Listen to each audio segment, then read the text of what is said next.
every single time and just left a few lips looking like he was napping. I don't think Mitchell was particularly napping, but Shortsman just able to time it to perfection. Here we go then, so the hazard is now clear. Epic clean-up job by the marshals at Silverstone, and racing will resume at the end of this lap. So Bernd Maylander will head back to the pits in the safety car, and then it will be down to Richard Verschoor to manage the gap between himself and Marcus Armstrong. Marcus Armstrong is going to want to be all over the back of that gearbox. As you can see, he's already closing up, because if Verschoor can get a great run through Vale and out of Club, he is going to be able to hold this lead and hopefully heading for his first podium of 2021. Under pressure from Esteban Ocon on new soft tyres, and behind him Verstappen's lead at the end of lap 1.1 second for the championship leader. First lap of the sprint went beautifully. And we think that Russell and Sainz made contact down at Brooklands. That's why Sainz is way down the field. In 18th place at the moment as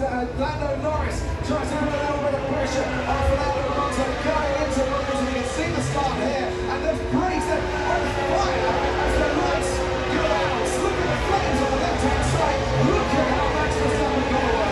Because he put so much temperature in the brakes to give himself front tyre pressure as well, and temperature. But then literally, let's hope it hasn't damaged the cooling vents and ducts around his brakes. But Lewis had a particularly poor start, it must be said. And we can watch further back here, Carlos Sainz just escaping trouble, going through Abbey, and then we've got Perez and the two McLarens getting very close. Into finish we go now. There was a lock up there by Sainz, went a little bit too wide, and then finds himself completely bogged down in the midfield. I'm just mesmerised by Fernando Alonso, that's all I was watching there. It was all over the place. He caught them all napping. This is the incident between George Russell and Carlos Sainz. Look up from McLaren, and Russell just tapping the Ferrari as it then headed off towards the barriers, escaping too much trouble and trying to go around the outside of Cox. This was Hamilton on Verstappen. If you'd have made this move, well, you'd have heard the cheers from Silverstone to Stevenage, where Lewis Hamilton was born, and it's about 40 miles away. This is the key to Mazepin. Oh, he tangled with his teammate Mick Schumacher, and that's what sent him into a spin. I don't think inevitable anyway, wasn't it? But enough moving and weaving this race car before Virgin Carpet for Alonso. They've been on the radio to Sebastian Vettel telling him Fernando's already been warned. So basically saying, look, if he's been warned, let us know again.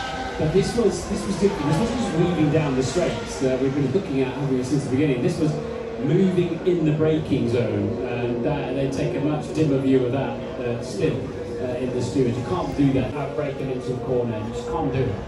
The power sights on Esteban Ocon, who's just dropped back a little bit from George Russell for the time being. This the scraps over 9th, 10th and 11th of Pierre Gasly at the end of this particular quartet, out in front, 2.8 seconds now between Verstappen and a 4th consecutive pole position in Formula 1, and Lewis Hamilton, and the gap now 3 seconds. Hamilton really struggling. Asa speaker. Oh my god. Oh my god.